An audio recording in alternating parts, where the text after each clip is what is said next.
Cuff, and Darryl DMC McDaniels. 1, 2, 1, 2. Mic check 1, 2, and a place to be. Yes, yes. I'm sitting next to an icon, and I don't put that lightly. I feel like people kind of throw that word out, legends, icons, but 35 million records sold, one of the pioneers of hip-hop, the first to make MTV play hip-hop, Rock and Roll Hall of Fame, Grammy Lifetime, Achievement Award, so many accolades. We could just keep listing them down the line, but I have a lot of questions. I'm sure people in the audience have a lot of questions. So let's just get right into it. Take me back to your household and kind of what that was like growing up. I lived in a lower middle class area, Hollis, Queens, New York. It wasn't the ghetto. The ghetto was on the main avenue. But in the neighborhood we lived in, all the blocks were hardworking parents, single-family homes, single-family households, and stuff like that. It was beautiful, and what I mean by that was we didn't live in the projects. You know what I'm saying? We was in the hood. Boy, I had a fence around my house. My father would water the lawn. My mother and father always worked there a lot. My father was a boiler man for the New York City Transit, and my mother was a nurse, so they was always working 9 to 5, busting their butts. That's where you got your work ethic. Exactly. I went to Catholic school my whole life, so I was a kid growing up in the hood, getting picked on and bullied. Tell me about that, because I read that, I think it was in your memoir. You had like 7 blocks to walk or something like that. Yeah, from your my house to Catholic school. And you had to wear uniforms. Yes, when you're in Catholic school, you got to wear a uniform, and you got to carry your bag that says St. Pascal Baylon. You wear blue pants, black shoes, white shirt with a white tie. So for all the public school kids are crazy, man. For all the kids in the neighborhood, you marked. It was weird because their perception was this.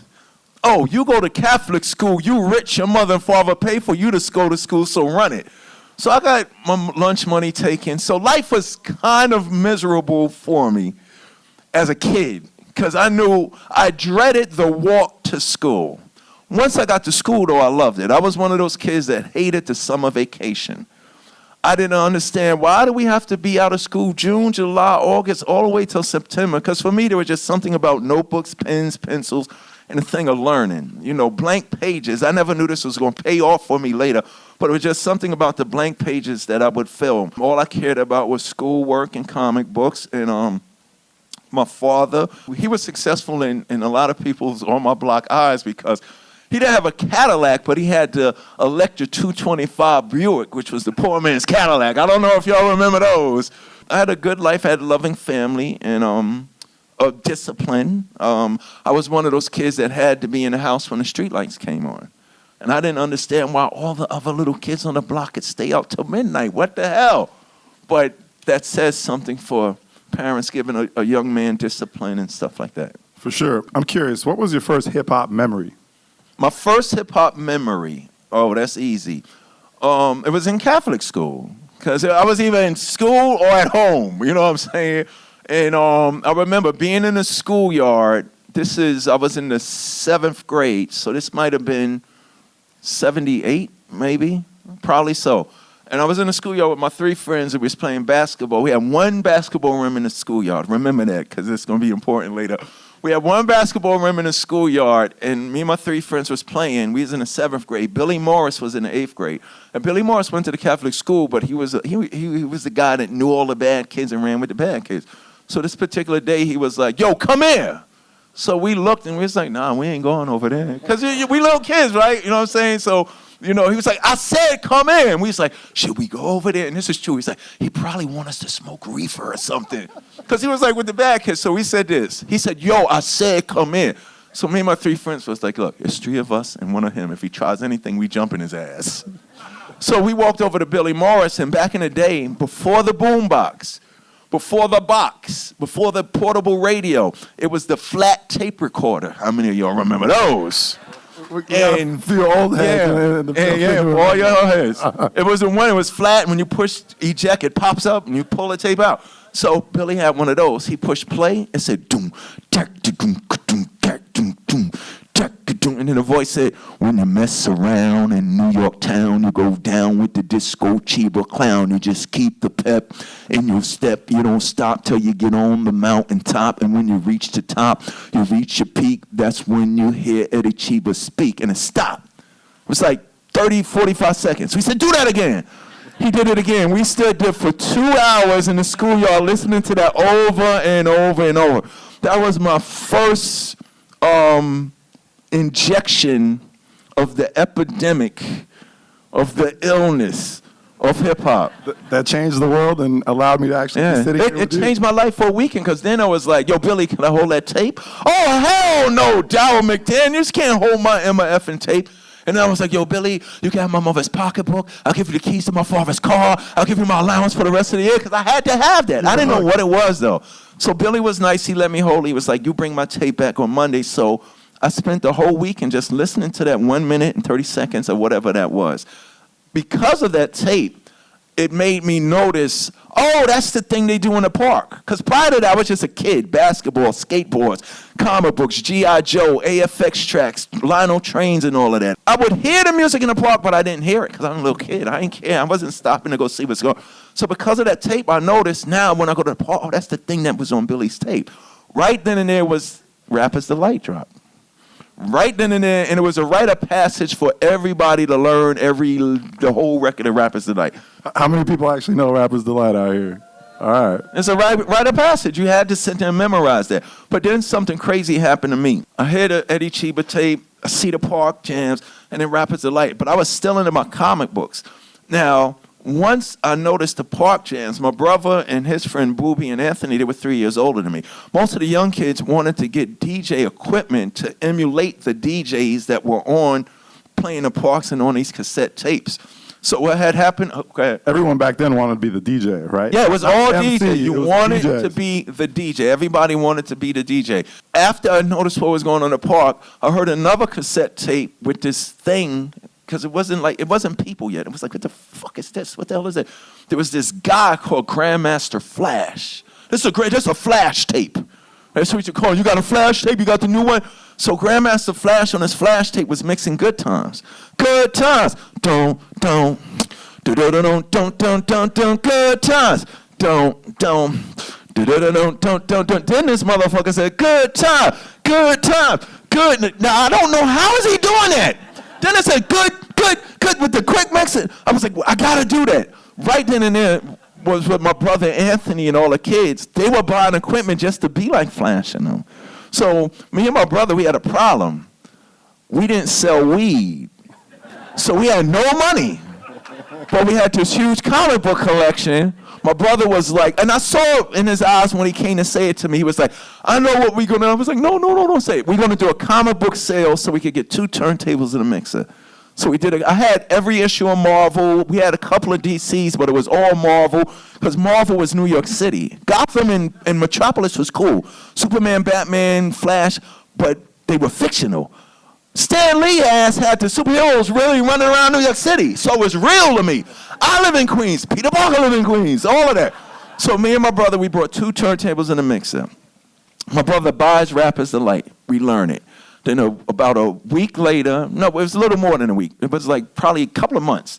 My brother brings home this Red Label vinyl record, Enjoy Records. I remember I had heard Flash, and it was Grandmaster Flash and the Furious 5 MCs. And the beautiful thing what hip-hop is supposed to do, what it don't do now, is evolve. You know, weekly, real hip-hop, what the hell did you hear that new record? Who's this and that? Now it's the same motherfuckers over and over and over for a month until you new one comes. But that's something else. So it was the Grandmaster Flash guy, your Grandmaster Flash, yeah. And I'm not dissing anything. I'm just telling y'all what's good about what's good. There's a difference. So it was Grandmaster Flash in the first 5. This was the life-changing moment. Prior to that, I knew I didn't want to rap Rapper's Delight, but I had to learn it because I didn't want to be the guy that didn't know it. I wanted to be a DJ. My brother wanted to be Flash, and I wanted to be like my brother. When I put the needle on that record, this thing came on. It was a party night. Everybody was breaking. The highs was screaming, and the bass was shaking, and it won't be long till everybody knowing that Flash is on the beatbox going. And and boom boom boom, it sha-na-na? And then some voices said, Italian, Caucasian, Japanese, Spanish, Indian, Negro, Vietnamese, MC, disc jockeys, y'all, fly kids for the young ladies. And then the beat drop, doom, doom, doom, doom, 7 minutes of funk. And these 5 voices said, this was way different from rappers that like, these motherfuckers said, introducing the crew, you gotta see to believe. We're 1, 2, 3, 4, 5 MCs. One voice said, I'm Melly Mel and I rock it so well. This other dude said, and I'm missing this because I rock the best. The third nigga said, the third dude said, Raheem, and all the ladies dream. And the other dude said, cowboy, and I make you jump for joy. And then Creole said, Creole. And the other 4 dudes said, solid gold, Kid Creole, playing the role, dig this, we're the furious 5 plus Grandmaster Flash. And I was like, whoa. I pushed the turntables to the side, picked up a pen and paper, and just started writing rhymes.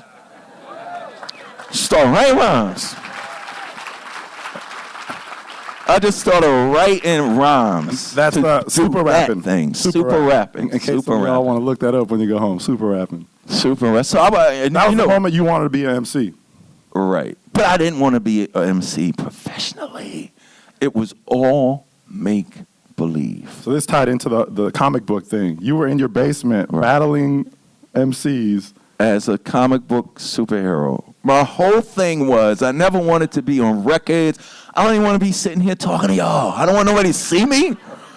I didn't want to make records and this and that. Hip-hop for me at the time was just like me playing with my G.I. Joe.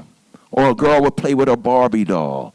Or you would, you would put your favorite blanket on your neck with a safety pin and run through the house. I'm Batman and I'm Superman. And my mother would like, not in this house, you ain't. You better stop jumping. But you don't understand, that's what Superman do. Not in this house, young man. It was my playtime. It was my make-believe time. It was my pretend time. It was my release from the trials and tribulations and stress of being a young kid growing up in the world against bullying and adversity and peer pressure and everything. I hate my mother, I hate my teacher, I don't like my brother. Hip-hop was my playtime, my make-believe. I'm dressing up like Cinderella. It was that thing for me. The energy that I heard from the music, from what Flash was doing and what Furious 5 just did on that, it gave me the same exhilaration as the comic books when I would sit there and read and draw those things. So me make believe, and I said, all right, I'm going to become the most powerful entity in this hip-hop universe. And it was all make believe. So I had to think of a name. My first name as a DJ was Grandmaster Get High. You can smoke weed and you can drink Old English, but my music is more intoxicating than any drug on the planet. Then when I saw that, okay, Flash is Grandmaster Flash, I'm Grandmaster Get High, then I was like, oh, Grandmaster Flash doesn't have 3 rappers. Like, Rappers Alike was 3 guys without a DJ. The DJ got to have these rappers guys, just 5 guys. So I became Easy D because my name starts with a D and I'm Darryl and it's easy for me to write rhymes. So that's why when you hear me on Here We Go, Run-DMC Live at the Phone House, they used to call me Easy D because I rapped on the mic. I was Easy D at first. But then, as it evolved, next time it's for me to play, I looked at the initials of my name because I had heard the Cold Crush.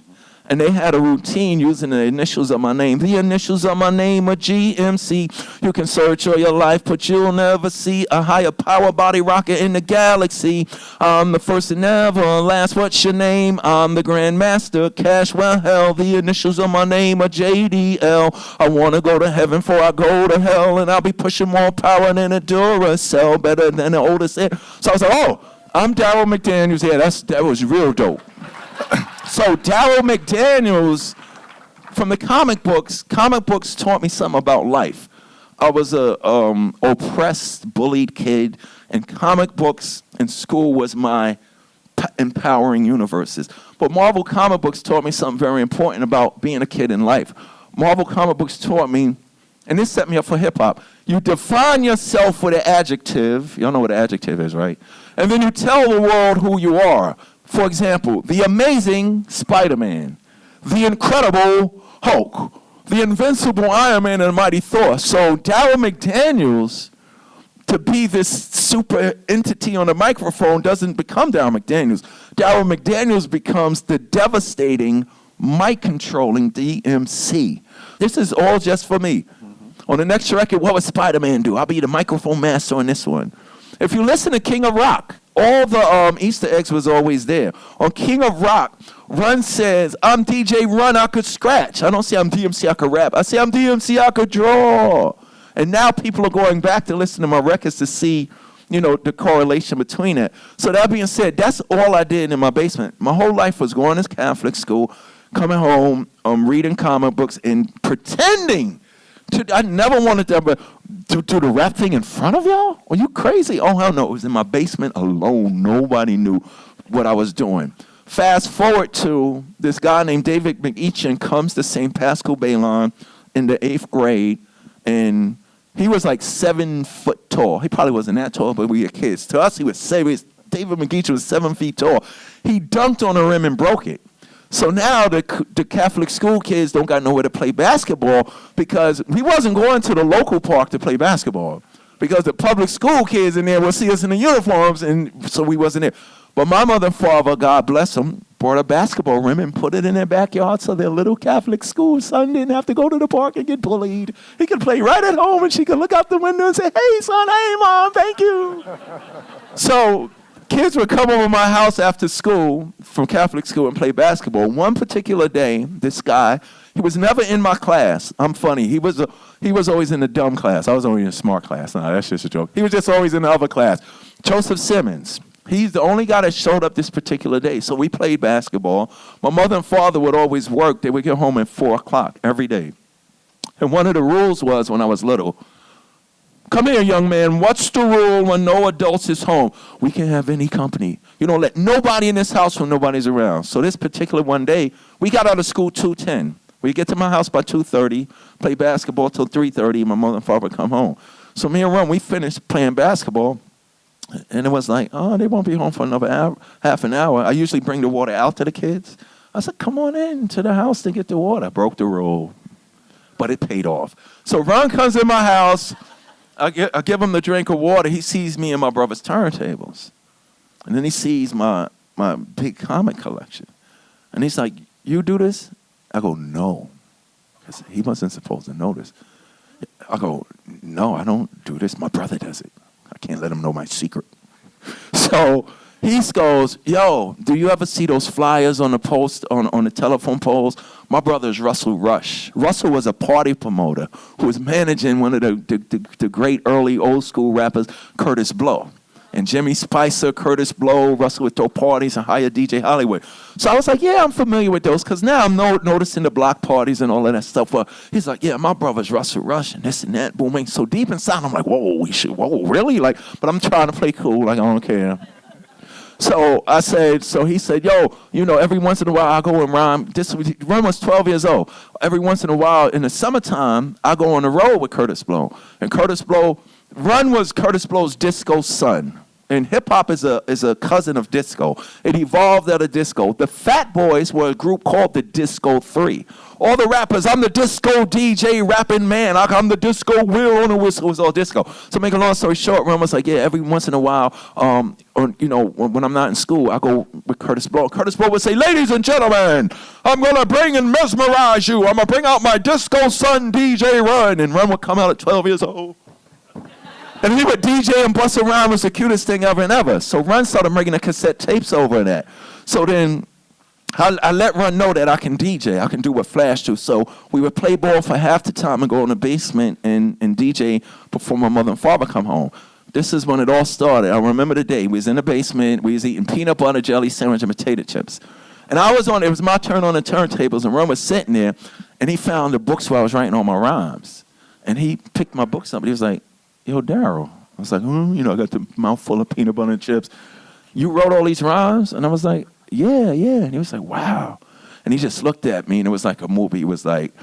Everything went in slow motion. It was like, when Russell lets me make a record, I am putting you in my group. Now, I'm a kid. I looked at him. I was like, what the hell did this guy just say to me? Like it went in one ear out of the other because I wasn't thinking of that. And he said that to me. 8th grade, We graduated elementary school. Run and Jam Master J, Jason Mizell, rest in peace. They went to the same high school.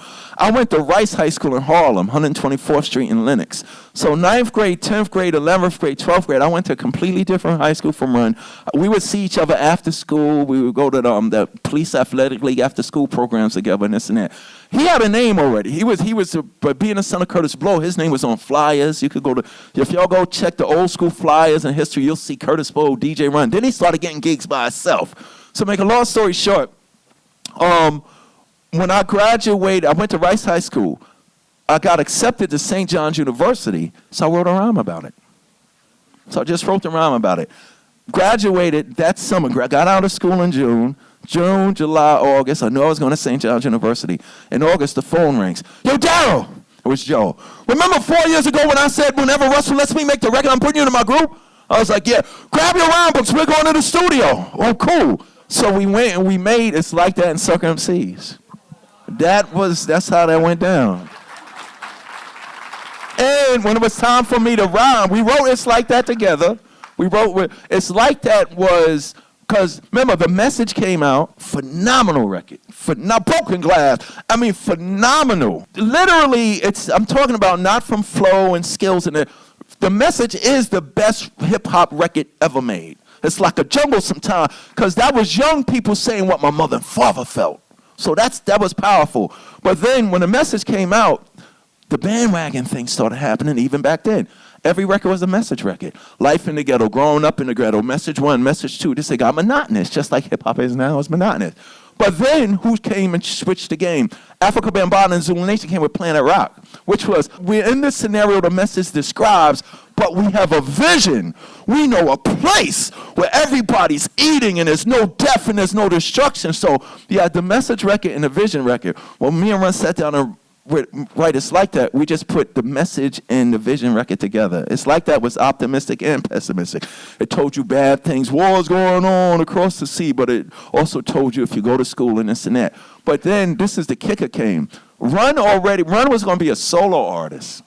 He was just going to be DJ Run, and Russell had, his DJ was going to be this white lady from England called Lady Blue. And she had a pantomime pop dancer. And that's the last thing Run wanted. He was crying, yo, Dan, you got to impress Russell. Because Russell let me write and perform It's Like That with Run, but Run was going to be a solo artist. Remember, in the disco era, they have the fat black lady sing the disco song, but the beautiful lady tours. It was one of those things. It was going to be DJ Run with some other motherfucker being DMC. Because Russell didn't think I was a rapper. Before It's Like That, Run had already wrote this record called Sucker MCs. That's why he's on the record 3 times. So he got me at the studio, and for me, writing was just like homework. What's the topic? What do you need? Done. That's how my whole career with Run-DMC was. Oh, you need a King of Rock? Done. You need a Rock Box? Done. I wrote the majority of, Run wrote his, for your Sucker MCs perpetrating the fraud, but I wrote the whole records. I was writing the whole routines. So Run went in, we did It's Like That. Russell was like, D, go get out the way and go sit your ass down. I was like, Russell didn't even care about me being there. He just let me do the record because I'm Joe's friend. But Russell had a whole nother plan for that. So Joe goes in and lays Sucker MCs. And then comes out the booth, and I'm sitting there. It's already 2 in the morning. I didn't even tell my mother and father I went to the studio to make a record. So I'm like 2 in the morning. Joe says, yo, D, go in there and kick around because we got to make Russell see that shit. Russell said, D's not a rapper. He's smart. He can help you write, but he's not a performer. I got you. Russell was like, I got you. Ron was like, no, you have to show and prove Russell this. And I was like, I don't want to go. So I went in the booth. I'm scared to death. Run says, my last rhyme goes, so DMC, and if you're ready, the people rocking steady, driving big cars, get your gas, I want you to say a rhyme. And I was like, what do you want me to say? He was like, I don't know, just say your newest rhyme. My newest rhyme was the rhyme that I wrote because I'm going to school this is August. Next September, I ain't thinking about no record, I'm going to be in college. So I'm DMC, in the place to be. I go to St. John's University. And since kindergarten, I acquired the knowledge. After 12th grade, I went straight to college and I spit my rhyme. When I came out the booth, guess who the first person waiting for me was? Russell. Oh, D! The whole session, Russell's sitting next to me like this. He's like me, everybody come in the studio. Come here, D, say the rhyme. Say the rhyme. He didn't even care about Joey, no. Come on, you gotta hear this. Say the rhyme. So I kicked the rhyme, and that's how I got to be accepted into Run-DMC. Wow. Give it up. That was the first record. And thank God that happened, because I don't know if I was ready for the other version of Run-DMC.